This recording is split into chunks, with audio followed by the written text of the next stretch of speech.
کہ بدلے میں اس کے ساتھ اس طرح کا سلوک کیا جائے گا؟ اس کا پورا وجود خوف سے کانپنے لگا اور اس کی آنکھوں سے تیزی سے آنسو بہنے لگے۔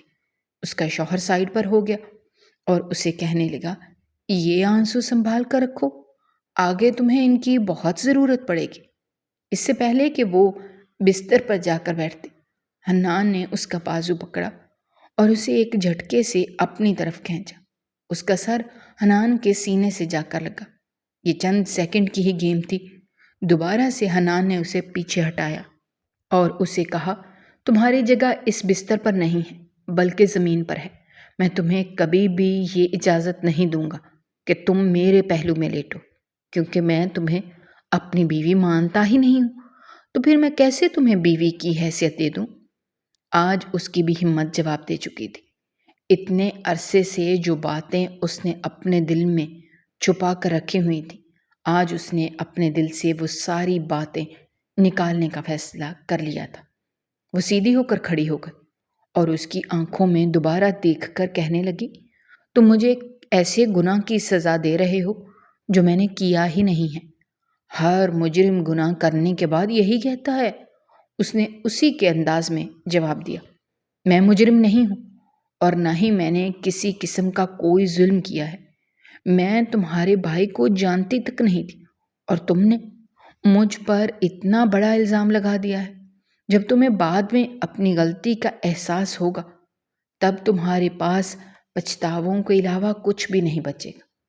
ابھی تو مجھے جس طرح سے تکلیف پہنچا رہے ہو تب میں تمہیں اسی طرح سے تکلیف پہنچاؤں گی۔ تم میری منتیں کرو گے، میرے پاؤں پڑو گے، لیکن میں تمہیں کبھی بھی معاف نہیں کروں گی اور نہ ہی تمہارے چہرے کی طرف سر اٹھا کر دیکھوں گی۔ تم سوچ بھی نہیں سکتے کہ مجھے تم سے کس طرح زیادہ نفرت محسوس ہو رہی ہے۔ مجھے سمجھ نہیں آ رہی کہ میں تمہیں کیسے یقین دلاؤں، کیونکہ باتوں سے تو تمہیں یقین نہیں آ رہا اور میرے پاس کوئی اس طرح کا ثبوت ہے نہیں جو میں تمہیں دکھا سکوں۔ بے ساختہ حنان شاہ کا ہاتھ اٹھا اور اس کے چہرے پر نشان چھوڑ گیا۔ وہ اس سب کے لیے بالکل بھی تیار نہیں تھی۔ زندگی میں پہلی بار اس شخص نے اس عورت پر ہاتھ اٹھایا تھا۔ اس کے بعد اس نے اس کو بالوں سے پکڑ لیا اور غراتے ہوئے کہنے لگا، تمہیں میں نے پہلے بھی ایک بار یہ بات سمجھائی تھی کہ ہمارے گھر کی عورتیں مردوں کے سامنے اونچی آواز میں بات نہیں کرتی، اور کبھی کوئی عورت اس طرح سے بات کرنے کی کوشش کرے تو اس کی زبان کھینچ لی جاتی ہے۔ لگتا ہے کہ تمہیں اس وقت میری بات سمجھ میں نہیں آئی تھی۔ تم الفاظ کی زبان بہت کم سمجھتی ہو۔ میں نے کئی بار یہ چیز نوٹ کی ہے کہ جب تک تمہیں مارا نہ جائے یا جب تک تمہیں تکلیف نہ پہنچائی جائے تب تک وہ بات تمہارے دماغ میں نہیں بیٹھتی۔ یہ کہہ کر اس نے زور زور سے اس کے دماغ پر ہاتھ مارا اور پھر اس کے ساتھ ہی اسے زمین پر دھکا دے کر ایک کمبل اس پر پھینک کر کہنے لگا، آج تم یہاں پر ہی سوگے، بلکہ آج کے بعد تمہاری جگہ صرف اور صرف یہیں پر ہی ہے۔ یہ بھی تم پر اس لیے احسان کر رہا ہوں کیونکہ میرے ابا جان واپس آ گئے ہیں، اور اگر ان کے سامنے تم نے مظلوم بننے کی کوشش کی یا میری کوئی شکایت لگانے کی کوشش کی تو پھر دیکھ لینا، نہ صرف تمہیں ذلیل و رسوا کر دوں گا بلکہ اس کے ساتھ ساتھ تمہارے والدین کو بھی کسی کو منہ دکھانے کے قابل نہیں چھوڑوں گا۔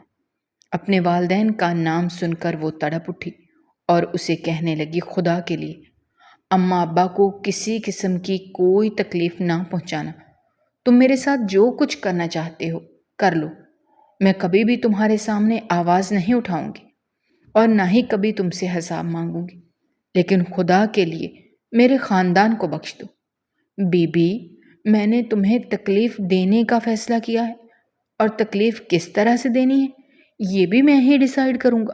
چلو اب زیادہ باتیں مت کرو، ویسے بھی تمہاری وجہ سے میرا بہت سارا وقت ضائع ہو گیا ہے، صبح میں نے آفس بھی جانا ہے۔ یہ کہہ کر اس نے کمرے کی لائٹ آف کر دی اور خود بیڈ پر جا کر لیٹ گیا۔ تھوڑی ہی دیر کے بعد کمرے میں سسکیوں کی آواز گونجنے لگی۔ اس کے سر میں پہلے ہی شدید درد ہو رہا تھا اور ابھی اس لڑکی کے رونے کی آواز سن کر اسے لگ رہا تھا کہ اس کا سر پھٹ جائے گا۔ اب کی بار وہ اونچی آواز میں چلایا اور کہنے لگا، اپنی آواز ابھی اور اسی وقت بند کر دو، ورنہ اگر میں نے بند کی تو تمہیں میرا انداز پسند نہیں آئے گا۔ اس کے بعد مکمل طور پر خاموشی چھا گئی تھی۔ وہ اندازہ نہیں لگا پا رہا تھا کہ لاریب سو گئی ہے یا ڈر گئی ہے۔ خیر جو بھی تھا، وہ پرسکون ہو کر سو گیا۔ جب صبح اس کی آنکھ کھلی تو اس نے دیکھا اس کے دائیں جانب بیڈ کے اوپر سر رکھ کر اس انداز میں لیٹی ہوئی تھی کہ اس کے دونوں ہاتھ اور سر بیڈ کے اوپر تھا، جبکہ اس کا نچلا حصہ بیڈ کے نیچے تھا۔ وہ اس وقت بہت ہی معصوم لگ رہی تھی۔ یوں لگ رہا تھا جیسے اس سے زیادہ پاکیزہ اور گناہوں سے پاک لڑکی کو اس دنیا میں ہی نہ ہو۔ چند لمحوں تک وہ بے ساختہ اس کے چہرے کو دیکھتا رہا، لیکن جب اسے اپنے بھائی کی یاد آئی تو اس کے جذبات یکدم ہی بدل گئے۔ اب وہ اس کے چہرے کو شوق سے نہیں دیکھ رہا تھا، بلکہ اب اس کے دل میں صرف اور صرف نفرت بھری ہوئی تھی۔ اس نے قریب پڑا ہوا جگ اٹھایا اور اسے اپنے بیوی کے چہرے پر انڈھیل دیا۔ وہ ایک جھٹکے سے اٹھی اور گہرے گہرے سانس لینے لگی۔ جب اس نے نظر اٹھا کر دیکھا تو سامنے اپنے شوہر کو پایا۔ اس نے برا سا منہ بنایا۔ تھوڑی ہی دیر پہلے وہ بہت ہی پیارا خواب دکھ رہی تھی جو اس کے شوہر نامدار نے غارت کر دیا تھا۔ تمہیں میں نے کہا بھی تھا تم میرے بیڈ پر نہیں بیٹھو گی۔ اس سے پہلے کہ وہ جواب دیتی دروازے پر دستک ہوئی۔ باہر سے اسے اپنے بابا کی آواز سنائی دی۔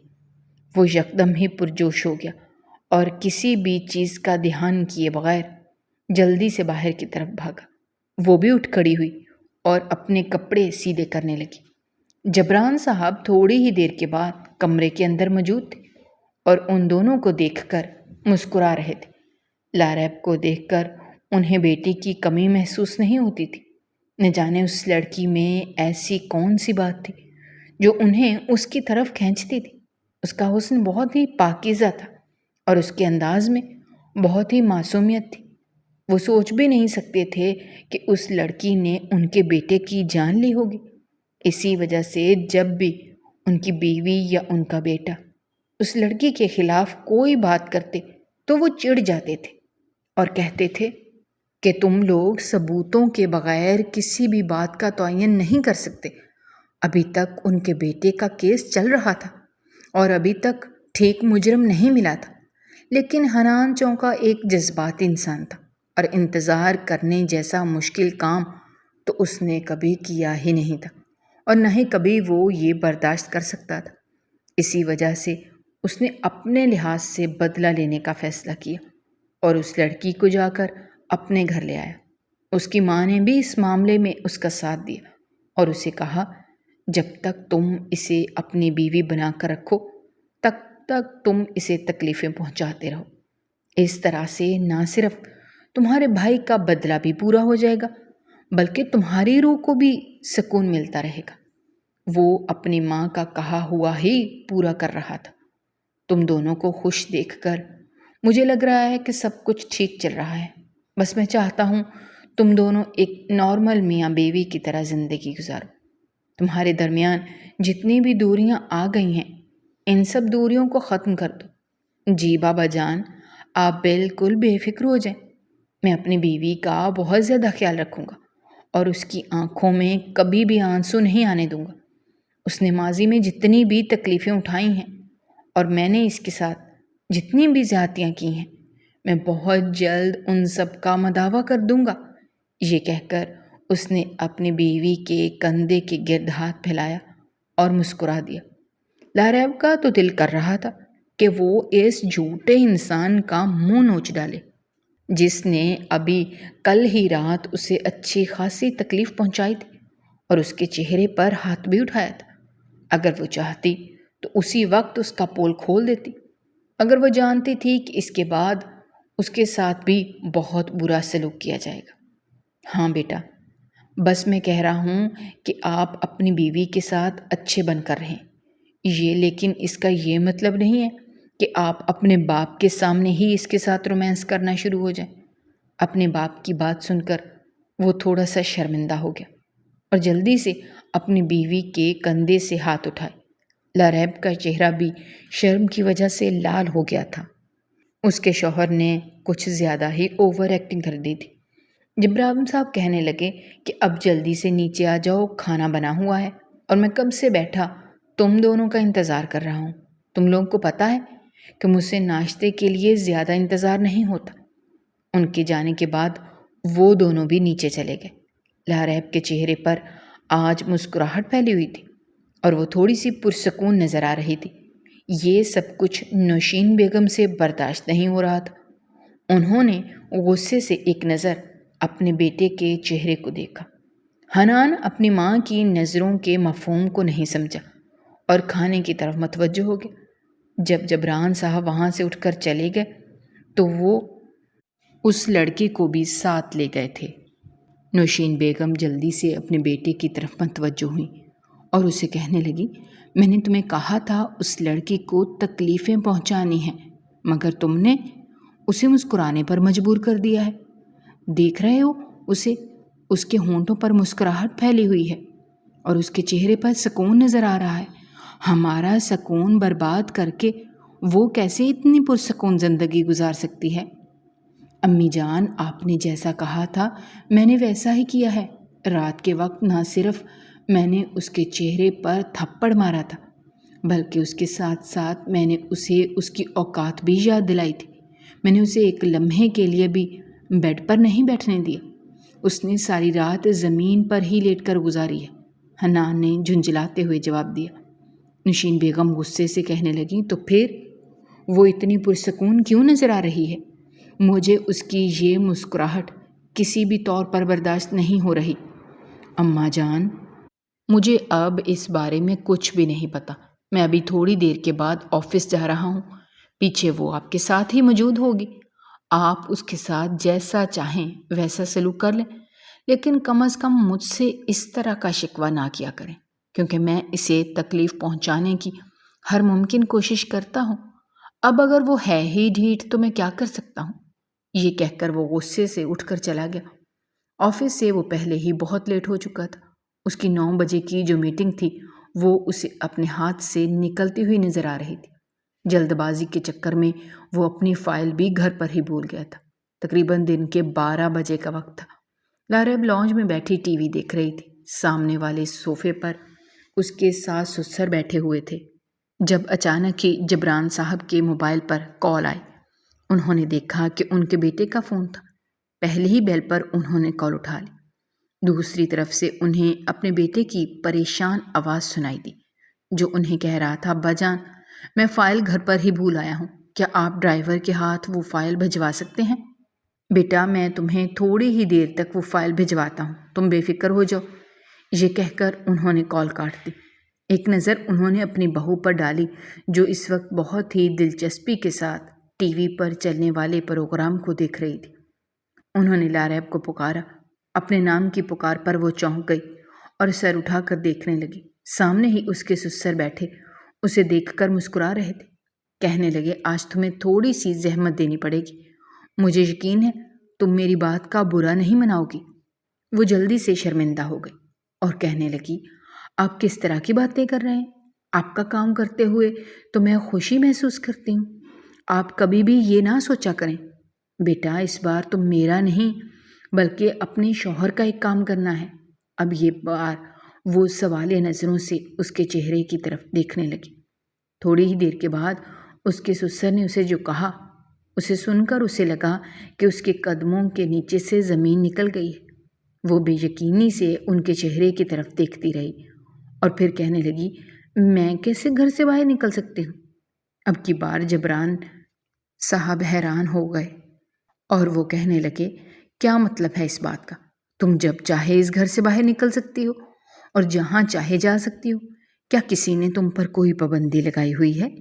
یہ کہہ کر انہوں نے ایک نظر اپنی بیوی کے چہرے کو دیکھا جو ان سے نظریں چرا گئی۔ کسی حد تک تو انہیں اندازہ ہو ہی چکا تھا کہ اس گھر میں کیا چل رہا ہے، مگر فی الحال وہ یہ بات کر کے ماحول کو مزید خراب نہیں کرنا چاہتے تھے، اس لیے کہنے لگے، چلو بیٹا تم یہ فائل جلدی سے اپنے شوہر کے حوالے کر کے آ جاؤ، اس طرح سے تم اس کا آفس بھی دیکھ لو گی اور وہاں کی انتظامیہ سے بھی تمہاری ملاقات ہو جائے گی۔ میں کافی دنوں سے چاہ رہا تھا کہ تمہیں اپنے ساتھ لے کر چلوں، لیکن مجھے موقع ہی نہیں مل رہا تھا۔ اور جہاں تک حنان کا سوال ہے تو تم اس کی طرف سے مکمل طور پر بے فکر ہو جاؤ، میں اسے کال کر کے بتا دوں گا۔ یہ کہہ کر وہ دوبارہ سے اپنے کام میں مصروف ہو گئے، جبکہ وہ نہ چاہتے ہوئے بھی فائل دینے کے لیے اس کے آفس پہنچ گئی۔ جیسے ہی اس نے اپنے شوہر کے کمرے میں قدم رکھا، حنان غصے سے اپنی جگہ پر اٹھ کھڑا ہوا اور تیزی سے اس کی طرف بڑھا۔ اس سے پہلے کہ وہ اس پر ہاتھ اٹھاتا، اس کے باپ کی کال آنے لگی۔ اس کے باپ نے اسے صاف صاف کہہ دیا تھا کہ میری بہو کو کچھ بھی کہنے کی ضرورت نہیں ہے، اور اگر مجھے یہ پتہ چلا کہ تم نے اس کے ساتھ زیادتی کی ہے یا اسے کوئی غلط بات کی ہے تو مجھ سے برا کوئی بھی نہیں ہوگا۔ نہ چاہتے ہوئے بھی وہ رک گیا تھا۔ اس کے بعد اس نے انگلی اٹھائی اور اپنی بیوی کو دھمکی دیتے ہوئے کہا، تمہاری یہ غلطی پہلی اور آخری سمجھ کر معاف کر رہا ہوں۔ جب میں نے تمہیں یہ حکم دے دیا ہے کہ تم گھر سے باہر نہیں نکلو گی تو تمہارے لیے اس سے زیادہ کوئی اور اہم بات نہیں ہونی چاہیے۔ یہاں تک میرے باپ کا سوال ہے تو میرے باپ کو بھی تمہیں انکار کرنا چاہیے تھا۔ اگر وہ ضد کر رہے تھے تو تم بھی ضد کرتی۔ تم ان کی بیوی بن کر اس گھر میں نہیں آئی، بلکہ تم میری بیوی بن کر آئی ہو۔ تمہیں وہی کام کرنا پڑے گا جس کی میں اجازت دوں گا، اور اس کام سے رکنا پڑے گا جس سے میں منع کروں گا۔ کافی عرصے سے میں تمہارے ساتھ نرمی سے برتاؤ کر رہا ہوں، لیکن اس کا یہ مطلب نہیں ہے کہ تم میری نرمی کا ناجائز فائدہ اٹھانا شروع کر دو۔ زندگی گزارنے کے لیے میں نے کچھ اصول رکھے ہوئے ہیں جو میں تم پر بھی لاگو کرنا چاہتا ہوں۔ جتنا جلدی تم ان اصولوں پر عمل کرنا شروع کر دو، اتنا ہی تمہارے لیے بہتر ہو جائے گا اور زندگی تمہارے لیے آسان بن جائے گی۔ وہ اس وقت بہت ہی سنجیدگی سے بات کر رہا تھا۔ نہ تو اس کے لہجے میں نفرت موجود تھی اور نہ ہی اس کے لہجے میں محبت تھی۔ وہ بس اسے کسی طرح سے اپنی بات سمجھانا چاہتا تھا۔ لاریب کافی حد تک اس کی بات سمجھ گئی اور پھر اس سے معذرت کرتے ہوئے کہنے لگی، دوبارہ آپ کو اس طرح کی غلطی کا موقع نہیں دوں گی۔ اس کے شوہر نے جلدی سے ہاں میں سر ہلایا اور اسے کہنے لگا، چلو اب تم یہاں سے جاؤ۔ میں نہیں چاہتا میں کسی سے تمہاری ملاقات کرواؤں۔ میں نے تمہیں نہ ہی کبھی اپنی بیوی کا درجہ دیا ہے اور نہ ہی کبھی اپنی بیوی کا درجہ دوں گا۔ اس آفس کے لوگوں سے میں صرف اسی لڑکی کی ملاقات کراؤں گا جسے میری زندگی میں یہ مقام حاصل ہوگا۔ اس نے بہت ہی بے رحمی سے یہ بات کہی اور دروازے کی طرف اشارہ کیا تاکہ وہ خاموشی سے وہاں سے نکل جائے۔ اس کی آنکھوں میں بہت سارے آنسو جمع ہو گئے تھے جن کو وہ پیچھے دھکیلنے کی کوشش کر رہی تھی۔ جب وہ باہر نکلی تو بہت سارے لوگوں کی نظریں اس کے اوپر اٹھی۔ اچانک ہی ایک لڑکی تیزی سے چلتی ہوئی اس کے پاس آئی۔ یقیناً وہ اس کے شوہر کی سیکرٹری تھی۔ جب اس نے لاریب سے اس کا تعارف پوچھا تو وہ پہلے ہی بھری بیٹھی تھی۔ ایک لمحے کی دیری کیے بغیر اس نے اپنے شوہر کا راز کھول دیا اور سب لوگوں کو یہ بتا دیا کہ وہ اس کی بیوی ہے۔ یہ کہہ کر وہ ایک لمحے کے لیے وہاں نہیں رکی تھی بلکہ تیزی سے آفس سے باہر نکل گئی تھی، اور پھر تھوڑی ہی دیر کے بعد ہر جگہ پر یہ بات جنگل کی آگ کی طرح پھیل گئی تھی کہ ان کے صاحب نے نکاح کر لیا ہے اور کسی کو اس کے بارے میں پتہ بھی نہیں ہے۔ اس بارے میں جب حنان کو پتہ چلا تو اس کا غصہ 7ویں آسمان تک پہنچ گیا۔ جتنا وہ اس لڑکی کو سمجھاتا تھا وہ ہمیشہ الٹا ہی چلتی تھی۔ اب تو وہ اس کے سر پر چڑھ کر ناچنا شروع ہو گئی تھی۔ اسے لاریب کو سر سے اتارنے کے لیے کچھ نہ کچھ تو کرنا ہی تھا۔ اب وہ پلاننگ کر رہا تھا کہ کیسے اپنی بیوی کو نئے نئے طریقوں سے تکلیف پہنچائی جائے اور اسے ذہنی مریض بنایا جائے۔ جب وہ واپس ڈرائیور کے ساتھ جا کر گاڑی میں بیٹھے تو اس نے اپنے ماں کے گھر جانے کے لیے ڈرائیور کو کہا۔ بھی اپنے صاحب کا وفادار تھا، وہ ہر بات ہی حنان شاہ کو بتاتا تھا۔ اسی وقت اس نے اس کے شوہر کو میسج کیا اور اسے بتا دیا کہ میں آپ کی بیگم کو لے کر ان کے ماں کے گھر جا رہا ہوں کیونکہ یہ ضد کر رہی ہیں۔ اس وقت حنان چونکہ ایک میٹنگ میں بیٹھا ہوا تھا، اسی وجہ سے وہ جواب دینے کے قابل نہیں تھا۔ ڈرائیور نے 5 منٹ تک انتظار کیا، لیکن جب اس کا میسج نہ آیا تو وہ اسے لے کر اس کی ماں کے گھر پہنچ گیا۔ اپنی ماں سے مل کر وہ بہت زیادہ روئی تھی اور اس نے صرف ایک ہی بات کہی تھی کہ اب تو مجھے کہہ رہی تھی میرا شوہر مجھ سے محبت کرنے لگے گا، وہ مجھے وہ مقام دے گا جس کی میں حقدار ہوں، لیکن وہ تو میری طرف نظر اٹھا کر بھی دیکھنا پسند نہیں کرتا۔ اس نے میری معصومیت پر یقین ہی نہیں آتا۔ پتہ نہیں کب میری بے گناہی ثابت ہوگی اور کب میری اس انسان سے جان چھوٹے گی۔ اب میں یہ سب کچھ سہتے سہتے تنگ آ گئی ہوں۔ اس کی ماں نے اس کا ہاتھ پکڑ لیا اور تھپکتے ہوئے کہنے لگی، میرا بیٹا تم صبر کرو، مجھے یقین ہے صبر کا پھل ضرور میٹھا ہوگا۔ جہاں تک تمہاری بے گناہی کا سوال ہے تو تمہارے بابا نے پولیس سے اس سلسلے میں بات کی تھی۔ وہ یہی کہہ رہے تھے کہ وہ ابھی تک اس حادثے کے بارے میں پتہ لگانے کی کوشش کر رہے ہیں۔ انہیں بہت سارے ایسے لوگ ملے ہیں جن پر انہیں شک تھا، مگر کوئی بھی مجرم ثابت نہیں ہوا۔ جیسے ہی مجرم مل جائے گا اس دن تمہیں بھی آزادی مل جائے گی، کوئی بھی تمہیں تکلیف نہیں پہنچا پائے گا، اور وہ شوہر جو ابھی تمہیں ذہنی تکلیف دے رہا ہے بعد میں وہ تمہارے پیچھے پیچھے گھومے گا، اسے اپنی غلطی کا احساس ہوگا۔ اپنی ماں کی بات سن کر لاریب نے تکلیف سے آنکھیں بند کر لی اور کہنے لگی، اماں مجھے ڈر ہے کہ تب تک بہت دیر نہ ہو جائے، مجھے یہ ڈر ہے کہ تب تک وہ میرے دل سے اتر نہ جائے، کیونکہ آپ جانتی ہیں دل سے اترا ہوا شخص دوبارہ زندگی میں وہ مقام حاصل نہیں کر سکتا جو مقام اسے پہلے حاصل ہوتا ہے۔ کوئی شک نہیں ہے کہ میں اپنے شوہر سے بہت محبت کرتی ہوں، حد سے زیادہ محبت کرتی ہوں۔ وہ مجھے اذیت پہنچاتا ہے، لیکن اس کے باوجود بھی میں اس کی تمنا کرتی ہوں، میں اس کی قربت مانگتی ہوں، مگر یہ سب کچھ زیادہ عرصے تک نہیں چلے گا۔ جتنی زیادہ وہ مجھے تکلیف پہنچائے گا اتنا زیادہ وہ مجھ سے دور ہوتا چلا جائے گا، اور یہ بات میں بہت شدت سے نوٹ کر رہی ہوں۔ بیٹا یہ ساری باتیں تم ابھی غصے میں کہہ رہی ہو، جتنا میں تمہیں جانتی ہوں تم کبھی بھی اس انسان سے نفرت نہیں کر سکتی۔ چلو خیر، ان باتوں کو نظر انداز کر دو۔ تم جتنا ان باتوں کے بارے میں سوچو گی اتنی ہی تمہیں تکلیف ہوگی۔ میں نے تمہیں پہلے بھی سمجھایا تھا کہ یہ ساری چیزیں اللہ تعالیٰ پر چھوڑ دو، اللہ تعالیٰ ضرور تمہارے حق میں بہتر فیصلہ کریں گے۔ تم نے ہمیشہ اپنے رب کو راضی رکھنے کی کوشش کی ہے، بہت جلد اللہ تعالیٰ تمہیں کسی چیز سے نواز دیں گے کہ تمہارا دل بھی راضی ہو جائے گا۔ اپنے رب پر اپنا اعتماد پختہ رکھو، اپنے یقین کو نہ ڈگمگانے دینا۔ ماں کی بات سن کر اس نے زور و شور سے ہاں میں سر ہلایا۔ پھر اس کی ماں نے اس سے پوچھا، کیا تم یہاں پر اپنے شوہر کو بتا کر آئی ہو؟ اس نے تیزی سے نفی میں سر ہلا دیا اور منہ بناتے ہوئے کہنے لگی، وہ مجھے کہیں بھی بتا کر آتا جاتا نہیں ہے، تو میں کیوں اسے بتانا شروع کر دوں؟ اور ویسے بھی وہ مجھے کبھی بھی اجازت نہ دیتا۔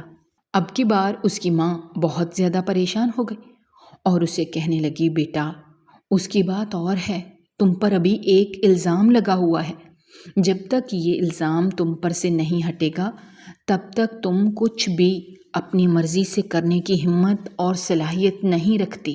جہاں تک تمہارے سسر کا سوال ہے تو وہ بھی کچھ ہی وقت تمہارے ساتھ ہوتا ہے، باقی کا وقت یا تو تم تنہائی میں گزارتی ہو یا پھر اپنے شوہر کے ساتھ گزارتی ہو، اس لیے تمہیں اپنے شوہر کی بات ماننی ہی پڑے گی۔ میں یہ بھی گارنٹی سے کہہ سکتی ہوں کہ اسے تمہارے یہاں پر موجودگی کے بارے میں پتہ ہوگا، کیونکہ جس ڈرائیور کے ساتھ تم آئی ہو اسے اکثر ہی میں نے تمہارے شوہر کے ساتھ دیکھا ہے، وہ اس کا بہت ہی وفادار آدمی ہے، یقیناً وہ اسے میسج کر کے بتا چکا ہوگا۔ تمہارے لیے یہی بہتر ہے کہ جتنا جلدی ہو سکے اس گھر سے باہر نکل جاؤ۔ جیسے ہی حالات ٹھیک ہوں گے نہ صرف میں تم سے ملنے کے لیے آیا کروں گی بلکہ تمہارا بھی جب دل چاہا تم ہمارے گھر چلی آنا۔ فی الحال کے لیے اتنا ہی کافی ہے، یعنی تمہیں جو بھی باتیں سمجھائی ہیں بس انہیں پلو سے باندھ کر رکھ لو۔ جب وہ اس گھر سے باہر نکل رہی تھی تو اسے 3 مہینے پہلے کا منظر یاد آ گیا۔ 3 مہینے پہلے اس کا شوہر اسے ہاتھ پکڑ کر گھسیٹ کر اس گھر سے باہر نکالا تھا۔ وہ اس کی منتیں کر رہی تھی، خود کو اسے آزاد کروانے کی کوشش کر رہی تھی، مگر اس کے شوہر کی گرفت بہت ہی مضبوط تھی۔ وہ اس پر رحم کرنے کے لیے تیار ہی نہیں تھا۔ اس کے شوہر کے سر پر تو بدلہ سوار تھا اور وہ کسی طرح سے اپنے بھائی کی تکلیف کا بدلہ اس سے لینا چاہتا تھا۔ ابھی تک اس پر کوئی بھی جرم ثابت نہیں ہوا تھا، صرف اس پر الزام لگایا گیا تھا، مگر اس کا شوہر چاہ رہا تھا کہ اس سے اس الزام کا بھی بدلہ لے لے۔ 3 مہینے پہلے رات کا وقت تھا۔ وہ اپنے بھائی کے ساتھ ایک ایونٹ سے واپس آ رہی تھی۔ وہ یونیورسٹی کی اسٹوڈنٹ تھی اور اکثر ہی اس کی یونیورسٹی میں کانسرٹ ہوتے رہتے تھے۔ اپنے گھر والوں کا اسے اعتماد حاصل تھا۔ وہ جہاں جی چاہتا وہاں پر جا سکتی تھی اور جتنا دل چاہتا وقت گزار سکتی تھی۔ راستے میں ان دونوں کی بائک خراب ہو گئی، جس کی وجہ سے انہیں اپنی خالہ کے گھر ہی رکنا پڑا، جو تھوڑے ہی فاصلے پر موجود تھا۔ وہ بہت زیادہ پرجوش تھی، اس کی اپنے کزنوں کے ساتھ بہت زیادہ بنتی تھی۔ جب وہ وہاں پر گئی تو لڑکیوں نے شور مچا دیا کہ مل کر آئس کریم کھانے جائیں گے۔ رات 12 بجے کا وقت تھا اور وہ بالکل بھی باہر نکلنا نہیں چاہتی تھی۔ ویسے بھی حالات خراب تھے، مگر سب کے کہنے پر وہ نہ چاہتے ہوئے بھی تیار ہو گئے۔ وہ اور عرفہ سب سے پیچھے تھی، جبکہ باقی کزن آگے تھی۔ خالہ کا گھر شہر کے اندر ہی موجود تھا۔ وہ آئس کریم پارلر بھی تھوڑے ہی فاصلے پر تھا۔ ان لوگوں نے پیدل ہی جانے کا فیصلہ کیا۔ وہ دونوں آہستہ آہستہ چل رہی تھی۔ باقی لوگ انہیں اپنے ساتھ شامل ہونے کا کہہ رہے تھے، مگر انہوں نے صاف صاف انکار کر دیا اور کہنے لگی ہم اسی طرح سے ٹھیک ہیں۔ وہ اسے اپنی زندگی کا قصہ سنا رہی تھی کہ یہ اچانک ہی وہ دونوں ایک چیخ کی آواز پر چونک گئیں۔ وہ ایک مردانہ چیخ تھی۔ ایک آدمی بہت ہی تکلیف میں لگ رہا تھا۔ نہ چاہتے ہوئے بھی وہ دونوں اس طرف چلی گئی اور اس بارے میں انہوں نے اپنے باقی کزنوں کو بھی نہیں بتایا تھا۔ وہ لوگ بھی ان سے بالکل انجان اپنی باتوں میں مصروف آگے چلتے جا رہے تھے۔ تھوڑے ہی فاصلے پر ایک گلی میں انہیں ایک آدمی زخمی پڑا نظر آیا، جس کی حالت بہت ہی بری تھی۔ یوں لگ رہا تھا جیسے وہ اپنی زندگی کی آخری سانسیں لے رہا ہو۔ وہ اور عرفہ بہت زیادہ گھبرا گئے اور پریشانی سے ایک دوسرے کے چہرے کی طرف دیکھنے لگے۔ وہ شخص ایک نوجوان لڑکا تھا جسے لگ رہا تھا کہ بہت سارے لوگوں نے مل کر مارا ہو۔ چونکہ کراچی کے حالات ویسے بھی بہت برے تھے اور اس طرح کے حادثات تو ہر روز ہی پیش آتے رہتے تھے۔ انہیں حیرانگی اس بات پر ہو رہی تھی کہ انہوں نے آج زندگی میں پہلی بار اپنی آنکھوں سے یہ منظر دیکھا تھا۔ وہ جلدی سے ایمبولنس کو کال ملانے لگی۔ وہ دونوں اس بات سے بالکل انجان تھی کہ کوئی عورت سائیڈ پر کھڑی ہے اور ان دونوں کو دیکھے چلی جا رہی ہے۔ لاریب نے حد سے زیادہ بہادری کا مظاہرہ کر دیا تھا۔ اس نے اپنی کزن سے کہا تم جلدی سے جا کر باقی کزنوں کو اطلاع دو، تب تک میں اس کے پاس رکتی ہوں۔ عرفہ اسے اکیلے چھوڑ کر جانے کے لیے تیار نہیں تھی، مگر اس کی ضد کرنے پر وہ لڑکی وہاں سے چلی گئی اور پھر اس کے ساتھ ہی تھوڑی دیر کے بعد وہاں پر ایک نوجوان لڑکا پہنچ گیا جو حنان تھا۔ اسے بھی اطلاع دے دی گئی تھی، مگر اسے یہ بتایا گیا تھا کہ ایک لڑکی نے اپنے کچھ دوستوں کو بلوا کر اس کے بھائی کو بہت بری طرح سے مار پڑوائی ہے۔ جب وہ وہاں پر گیا تو وہاں پر پہلے سے ہی ایک لڑکی موجود تھی، جسے دیکھ کر اس کا پارا غصے سے ہائی ہو گیا اور ساری کہانی اس کی سمجھ میں آ گئی۔ اس نے جاتے ہی لاریب پر الزام لگا دیا۔ وہ بیچاری اس سب کے لیے تیار نہیں تھی۔ وہ تو یہاں پر مدد کرنے کے لیے آئی تھی، نہیں جانتی تھی کہ خود ہی ایک مشکل میں پھنس جائے گی۔ وہ شخص اپنے بھائی کو لے کر اسپتال کی طرف نکل گیا، جبکہ لاریب کی کزن عرفہ بھی وہاں پر آ گئی اور وہ اس کے ساتھ واپس چلی گئی۔ وہ بہت زیادہ ڈری ہوئی تھی کیونکہ حنان نے اسے دھمکیاں دی تھیں اور کہا تھا کہ اگر اس کے بھائی کو کچھ بھی ہوا تو وہ اس کی زندگی اجیرن بنا دے گا اور اسے ایسی ایسی تکلیفیں دے گا کہ وہ ساری زندگی روتی رہے گی، مگر وہ کبھی بھی اس پر رحم نہیں کرے گا۔ وہ اپنے الفاظ کا سچا اور پکا لگ رہا تھا۔ اس بیچاری کی بدقسمتی یہ تھی کہ مرنے سے پہلے اس کے بھائی نے صرف اور صرف ایک لڑکی کا نام لیا تھا۔ جب وہ بے ہوش ہو رہا تھا تب اس کے کانوں میں صرف اور صرف ایک نام پر رہا تھا اور وہ لاریب کا تھا جو کہ عرفہ بار بار پکار رہی تھی، بس وہی اس کی زبان پر ٹھہر گیا تھا۔ جب حنان نے یہ سنا تو اسے پکا یقین ہو گیا کہ اس کے ساتھ یہ سب کچھ کرنے والی کوئی اور نہیں بلکہ وہ لڑکی ہی ہے۔ اگلے ہی دن وہ اس کے گھر پہنچ گیا اور اس پر الزام لگا دیا۔ پولیس فی الحال اس لڑکی پر ہاتھ ڈالنے کے لیے تیار نہیں تھی کیونکہ کوئی بھی ٹھوس ثبوت موجود نہیں تھا، اور جہاں تک نام کا سوال تھا تو وہ کہیں لڑکیوں کا ہو سکتا تھا، اس لیے انہوں نے بھی ابھی تک اسے جیل میں ڈالنے کا فیصلہ نہیں کیا تھا، مگر حنان نے خود ہی اسے سزا سنانے کا فیصلہ کر دیا تھا۔ وہ اس کے خلاف جانا چاہتی تھی لیکن نہیں جا پا رہی تھی کیونکہ وہ انسان حد سے زیادہ طاقتور تھا، یہاں تک کہ اس انسان سے دھمکی دی تھی کہ اگر اس نے اس سے شادی سے انکار کر دیا تو وہ اس کے پورے خاندان کو تباہ و برباد کر دے گا۔ وہ اچھی طرح سے جانتی تھی کہ حنان شاہ ایک بہت بڑا بزنس مین ہے اور وہ کرنے پر آئے تو کچھ بھی کر سکتا ہے۔ اس کی ایک چھوٹی سی ضد کی وجہ سے وہ اپنے گھر والوں کو مشکل میں نہیں ڈال سکتی تھی۔ اس نے یہ سب کچھ اپنی قسمت کا لکھا سمجھ کر قبول کر لیا تھا اور اب بس وہ صبر سے کام لے رہی تھی۔ اس کا شوہر اس کے ساتھ جیسا بھی سلوک کرتا تھا وہ خاموشی سے سہ جاتی تھی۔ وہ جانتی تھی کہ ایک دن جب اسے اپنی غلطی کا احساس ہو جائے گا تو وہ اس سے اپنے گزشتہ رویے کی معافی مانگ لے گا اور وہ اسے ضرور راضی کر دے گا۔ جیسے ہی وہ گھر کے اندر داخل ہوئی پہلے ہی وہاں پر اس کا شوہر موجود تھا۔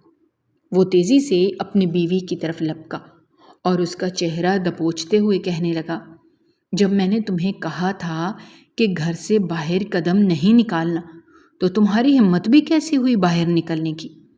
اس سے پہلے کہ وہ اپنی صفائی پیش کرتی اس کا موبائل بج اٹھا۔ حنان نے دیکھا تو پولیس آفیسر کا نمبر تھا۔ وہ بہت ہی پریشان نظر آ رہا تھا۔ اس نے حنان کو بتایا کہ ایک بہت ہی اہم معاملے پر آپ سے بات کرنی ہے، آپ تھوڑی دیر تک پولیس اسٹیشن پہنچی۔ وہاں پر جا کر اسے پتہ چلا کہ اس کے بھائی کے قاتل مل گئے ہیں اور اس کام میں اس کی ماں بھی ملوث تھی۔ چونکہ اس کا وہ بھائی اس کا ستیلا بھائی تھا۔ اس کی ماں اس سے ہمیشہ ہی نفرت کرتی تھی۔ اس کی ماں کی خواہش تھی کہ وہ کسی طرح سے اپنے اس بیٹے کو راستے سے ہٹا سکے تاکہ ساری کی ساری جائیداد حنان کے نام ہو سکے، اور اسی لالچ میں اس نے اس کو جان سے مروا دیا تھا۔ چونکہ اس وقت لاریب وہاں پر پہنچ گئی تھی، اس وجہ سے سارا الزام اس نے لاریب پر لگا دیا تھا اور اس طرح سے وہ اس معاملے سے باہر نکل گئی تھی۔